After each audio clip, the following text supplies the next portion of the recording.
Лукас запер свою комнату перед сном. Он услышал, как задвигается дверной замок. Он проверил, дверь все равно была заперта. На следующее утро он обнаружил, что дверь широко открыта, и грязные следы ведут под его кровать.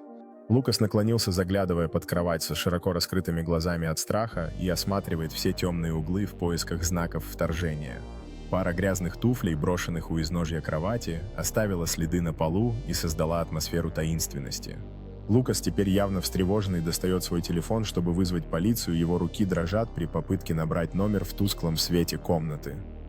Темный коридор за дверью комнаты Лукаса освещается лишь мерцающей лампочкой, отбрасывающей зловещие тени, делающие старые обои живыми. Полицейский стоит в комнате Лукаса, осматривая грязные следы с фонариком, его выражение серьезно, когда он собирает улики. Лукас сидит на своей кровати, явно взволнованный, кусая ногти, и, наблюдая за работой офицера, на его лице читается чувство уязвимости. Полицейский делает записи, в то время как Лукас рассказывает о том, что произошло, их лица освещены светом рядом стоящей лампы, подчеркивающим напряжение в комнате. Снаружи дома Лукаса припаркована полицейская машина с мигающими огнями, создающая синеватый оттенок на фоне ночи, образуя тревожный контраст с мирным районом.